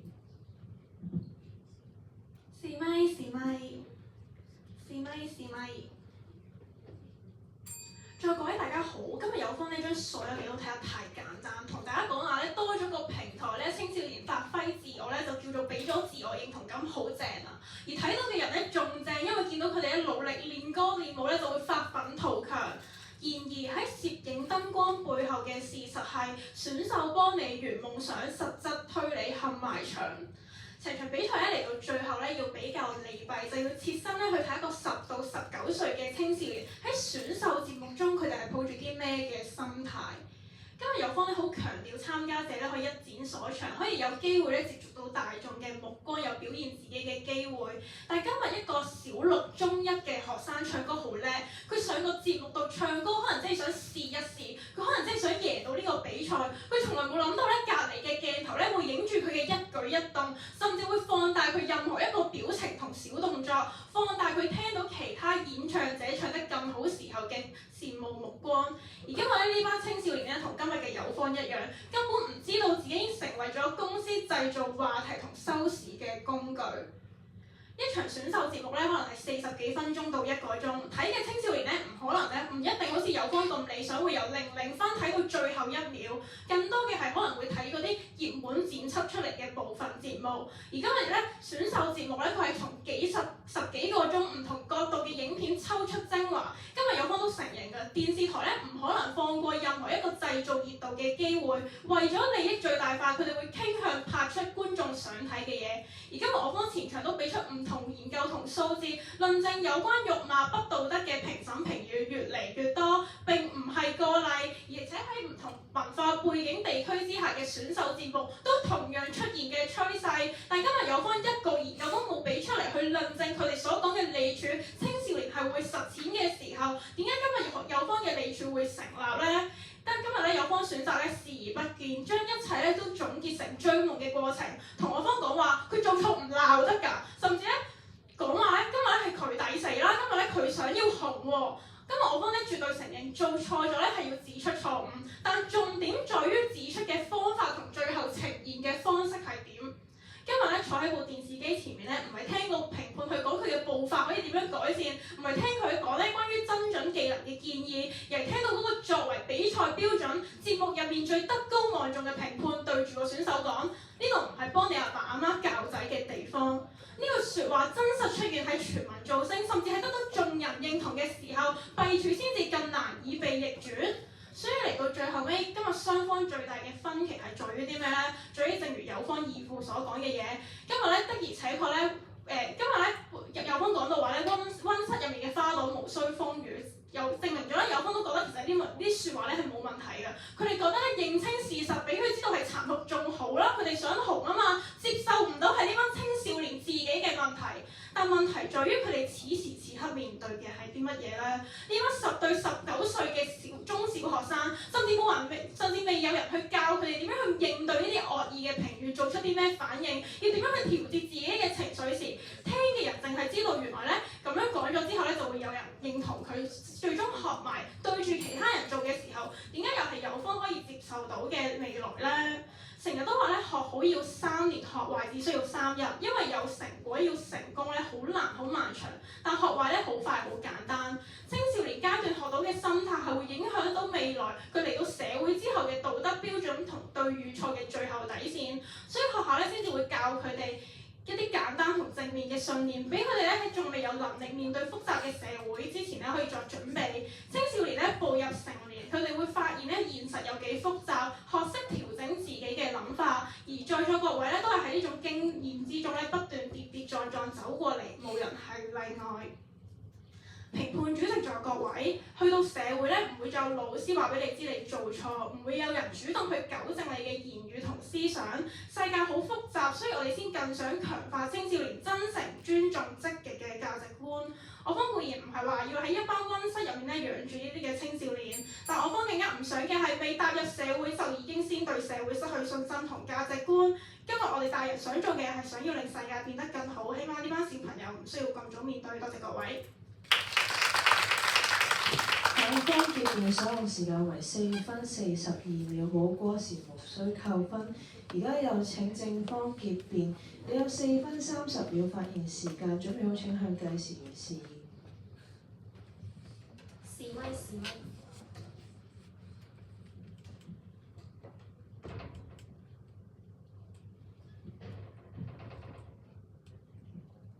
示威示威。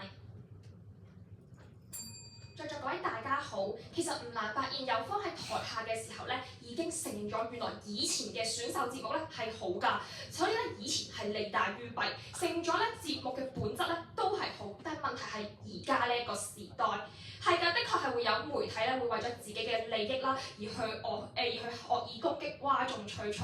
我方咧都唔會為呢種不良嘅媒體開脫。我方舉出咗樂高大師，我要做廚神。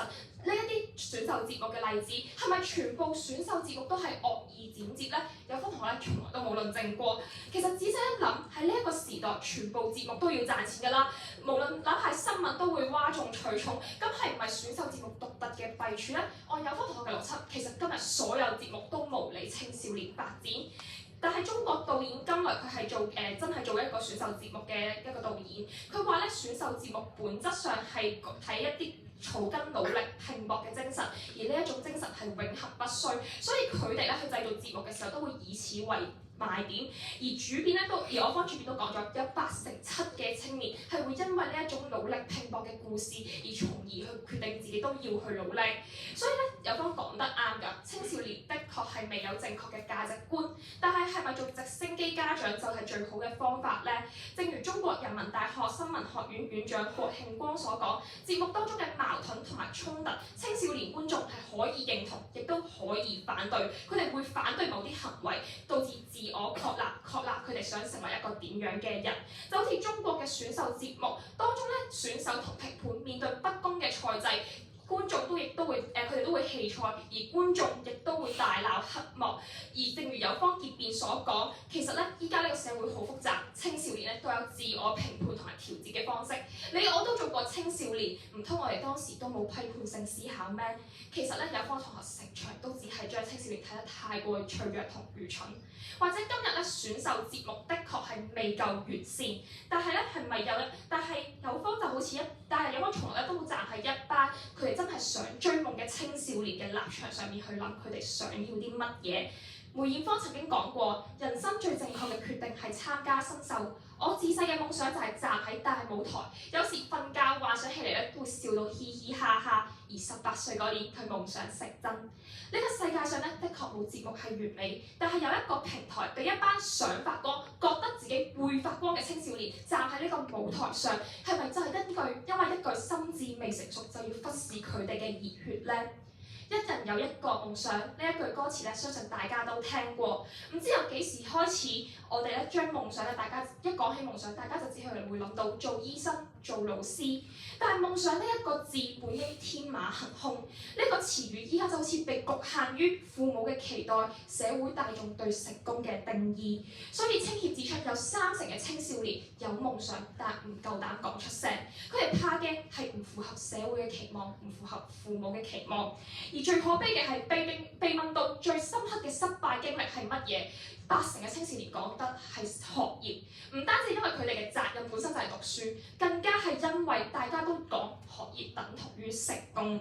所以香港基督教服務處都指，青少年最需要嘅係託付成功同失敗嘅定義。今日咧唔係鼓吹全世界都去參加選秀啊，但係原來今日砌樂高都有出頭天，原來講福語咧都可以成為達人，原來占卜都可以成為冠軍，將呢種小眾搬上大眾嘅台面，先至係話俾青少年知，原來夢想係可以好闊，或者呢一個就係選秀比賽、選秀節目喺電視上面嘅價值。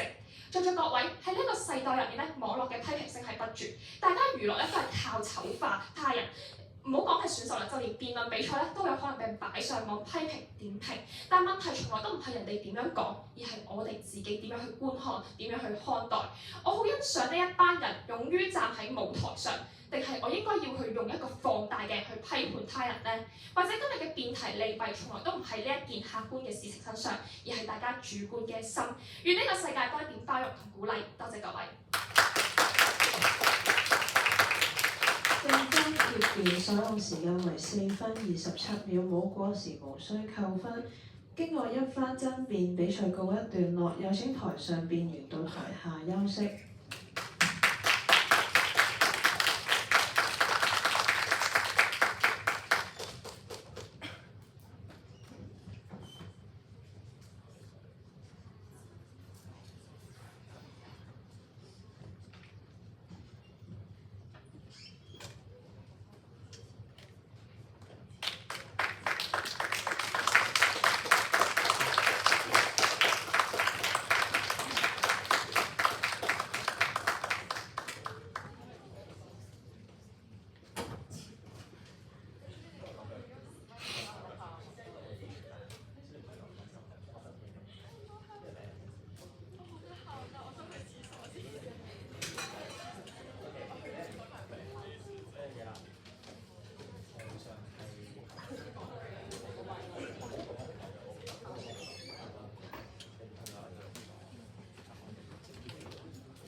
請雙方辯員上台就座。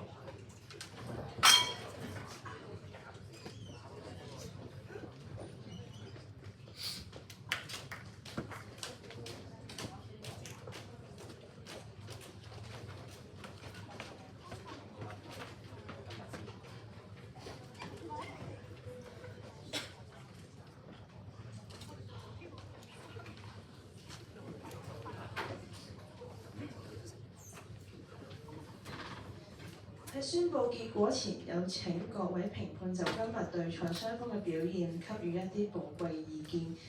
首先有請香港中文大學通識教育基礎課程副主任何偉明博士。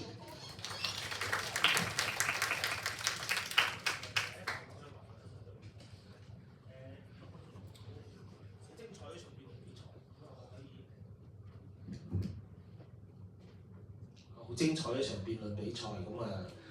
歷史時刻啊，最後一場嘅初賽啦咁樣，咁我大家準備得好充分啊！我唔單單即係睇得到啦、聽得到啦，好多例子、好多研究報告咁樣，做咗好多準備功夫。有陣時我聽一啲辯論咧，就好容易會咁做啲好多例子啊，所有對賽兩方都會話咧，對方嗰啲係孤立一啲例子啫嘛，其實以偏概全係咪咁？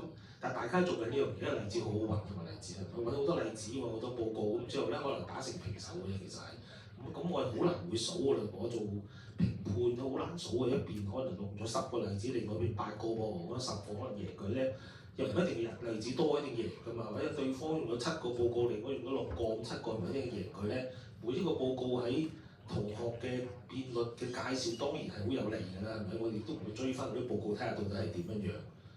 除咗呢啲例子對例子、報告對報告嗰啲，即係我可以多少真係啲孤證嚟嘅，但係呢啲我當然我知道準備嘅時候呢啲好容易揾，亦都其實都話容易揾，都花咗好多時間去揾。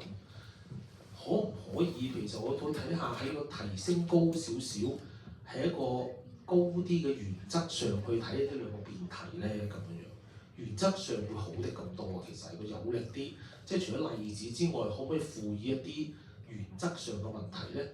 如果我睇原則上嘅辯論嘅話咧，會覺得反方嗰個立場會強少少嘅，因為佢講咗一樣嘢係一個商業行為，從一開始即係主辯開始一路到結辯都講緊呢個商業行為，電視台作為或者其他機構。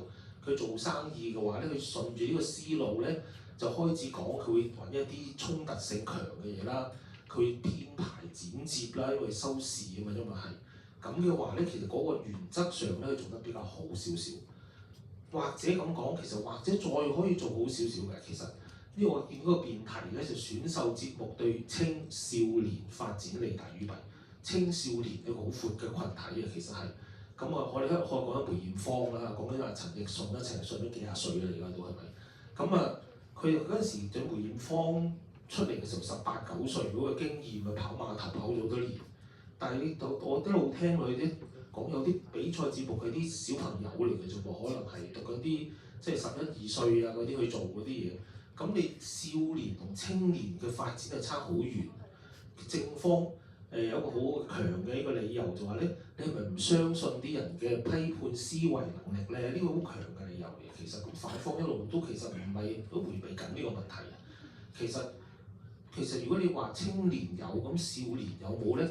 喺反方嘅結辯裏邊咧提咗個呢個我覺得幾好嘅，覺得個小朋友出嚟佢出嚟參加比賽係咪？佢冇諗過所有鏡頭對住佢，每一個神情唞啖氣都俾鏡頭咧吸引住，然後咧將佢放大出嚟，通過剪接咧，佢原來唔知道原來係咁樣樣嘅喎。一個青年可能唔會知道，一個11、12歲、12、13歲小朋友可能唔知道嘅喎。呢一點咧其實喺個原則上仲可以做多啲文章，但我覺得。反方只不過喺個結論裏邊咧講出嚟，都係講結論咗裏邊好多嘢裏邊咧其中一樣，其實呢樣嘢我覺得低調咗少少啊！呢樣嘢利大於弊啊嘛，係咪？呢個對青年可能或者利弊各有好處，對少年係咪真係利大於弊或者弊大於利咧？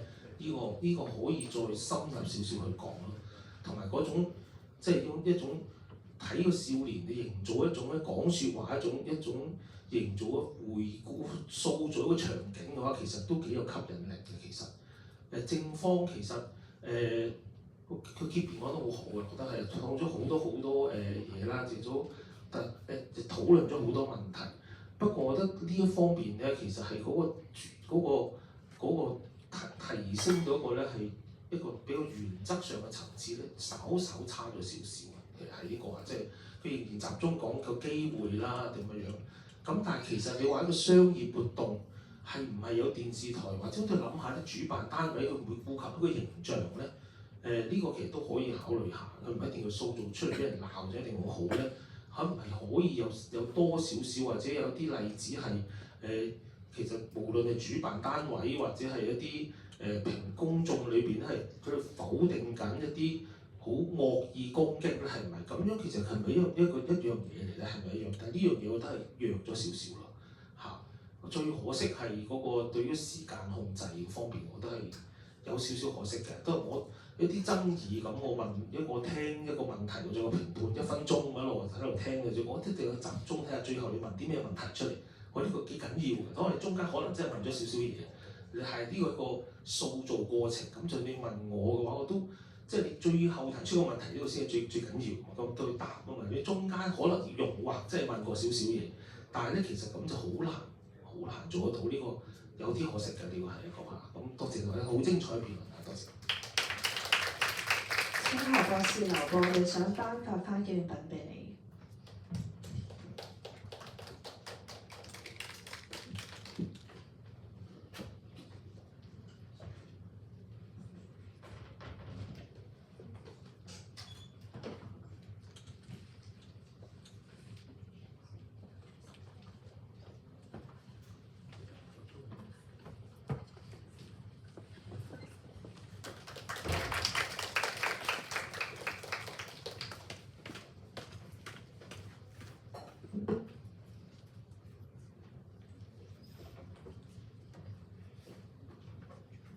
而家有請香港中文大學中國語文及文學系高級講師梁德華博士。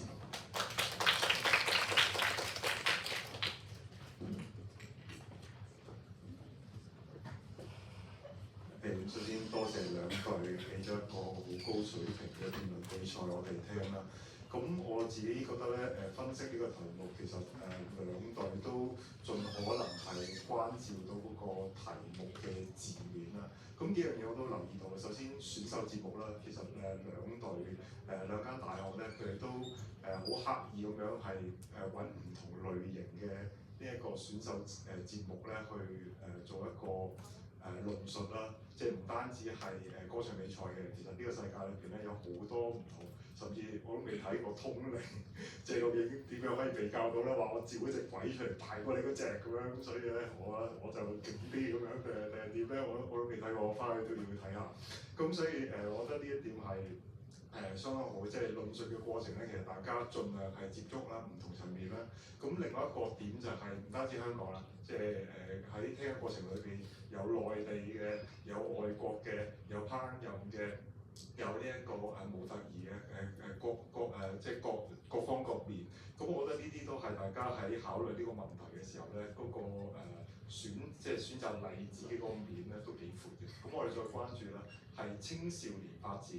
咁我覺得喺呢一個嘅詮釋裏邊咧，兩隊都可以再深入思考一下，特別係喺反方嘅論述裏邊。因為喺論述嘅過程之中咧，我自己關注到咧，喺反方一個好重要嘅陳述嘅論點咧，就係當呢啲評判嘅評論好 harsh， 佢哋冇乜禮貌，係咪對嗰個青少年有一個好負面，甚至喺唔單止係當事人，當電視轉播咗呢啲評論之後，其他人睇咗人受到一個咁嚴重嘅批判，係咪對人有一個好負面嘅影響？咁我呢個令我思考好多嘢嘅，因為我啱啱近期嘅睇 NBA 啦，湖人第一 time out，JJ Redick， 即係如果大家有留意 YouTube 嗰啲短片咧 ，JJ Redick 係咁一撲出嚟咧，用最惡毒嘅粗口鬧晒湖人隊成隊，覺得佢防守唔得。某個程度嚟講，一種所謂 harsh 嘅評論，如果用嘅方法係啱啊，呢個係有條件嘅。如果用嘅情形係啱嘅話，對於被批評嘅人都係會有正面作用嘅。當然，當喺鏡頭之下，甚至係喺傳媒嘅就你哋嘅論點啦，渲染之下，呢個係咪一個有冇一個好嘅影響產生？咁呢啲我都覺得可以再討論嘅，即係證明某一樣嘢究竟佢係好定唔好？我哋喺打辯論嘅過程之中，我哋點樣放大對自己有利嘅呢個面，去將佢討論出嚟咧？咁我覺得呢一度可以再研究一下嘅。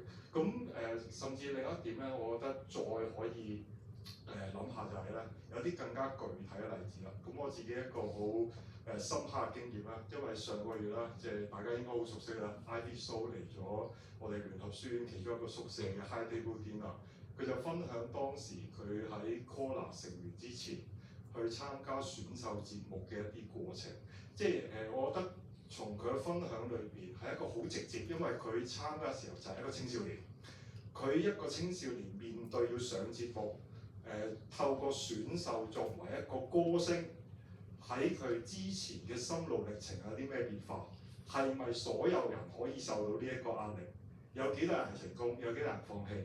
幾多人係喺鎂光燈之下佢會驚，甚至會形成壓力咧？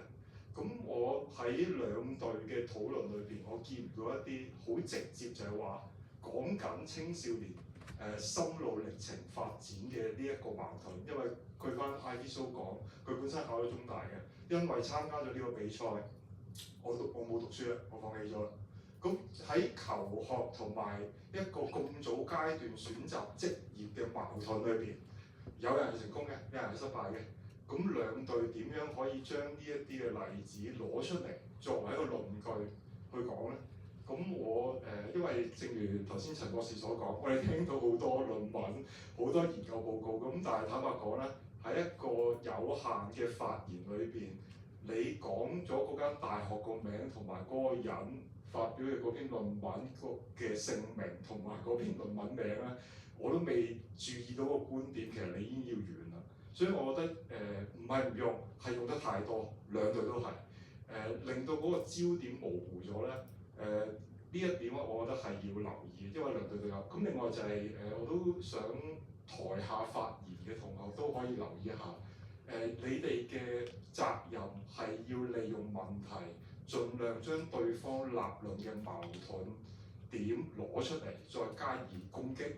但係似乎喺兩隊嘅台下發言咧，較多都係首先複述翻自己嗰隊嘅觀點，跟住就係講翻對方有啲咩不足，你係變咗做一個評論，而係冇好清楚地去問問題。咁其實最少已經出現咗2次㗎，你都係問4次，兩隊加埋起碼有2次咧，其實冇善用嗰個問題。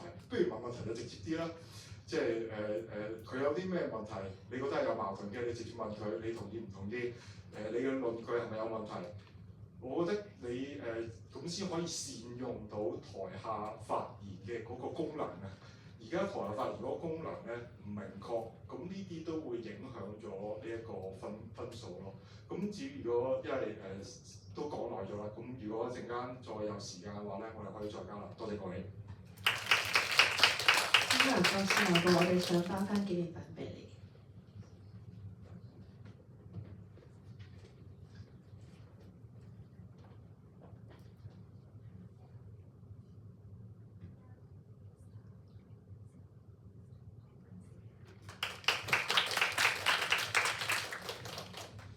而家有請香港樹仁大學生傳系客席講師陳忠坤老師。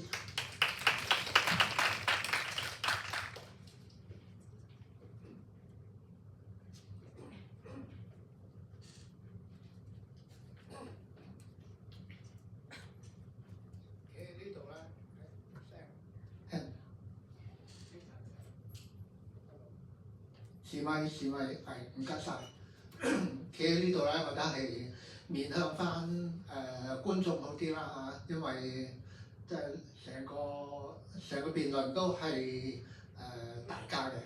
咁頭先聽到2位評判嘅發言啦，咁我都同意嘅，好多嘢都係大家都準備得好好，所以咧就今次個比賽係好精彩嘅。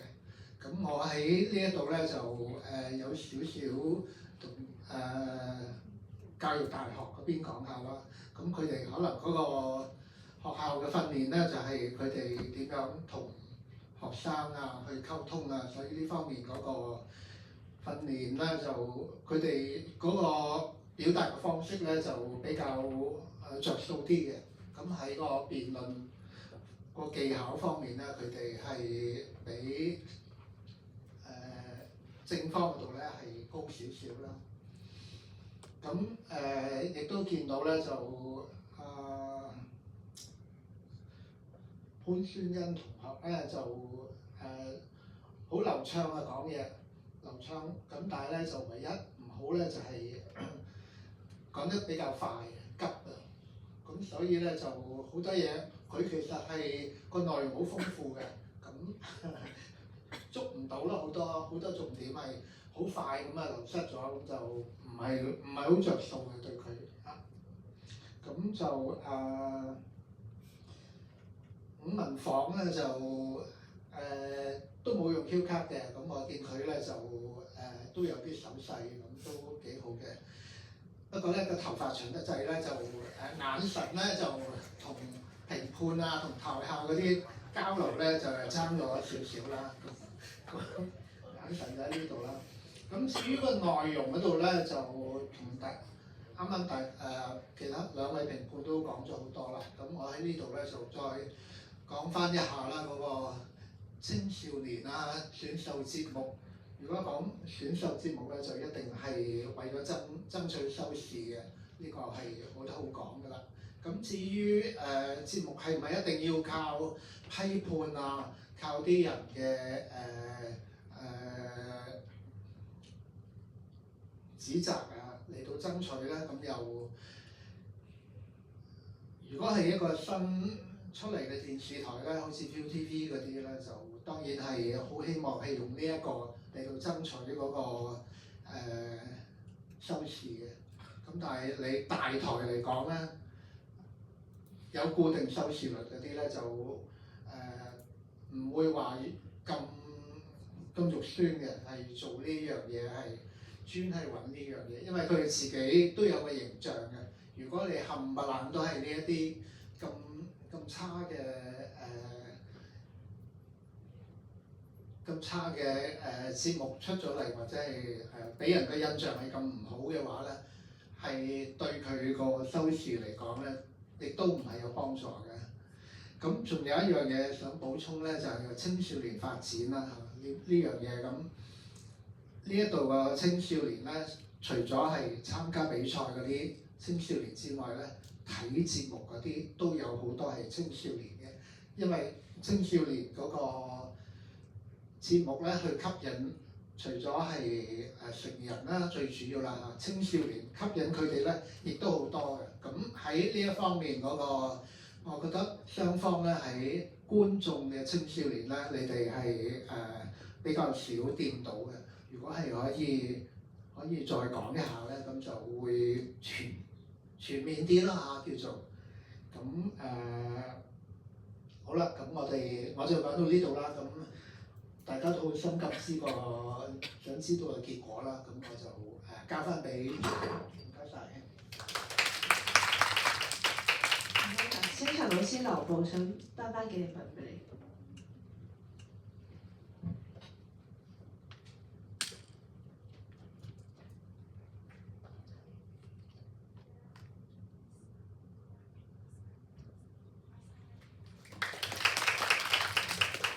多謝3位評判嘅評語。首先係宣布今日比賽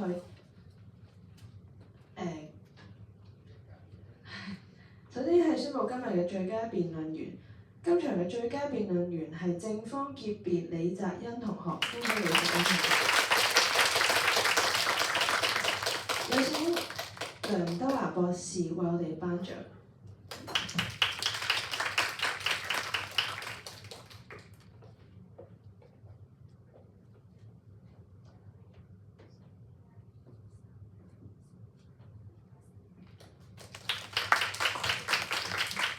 之後係宣布今日嘅賽果。今日嘅辯題為選秀節目對青少年發展利大於弊，對賽隊伍為正方香港香港科技大學，反方香港教育大學。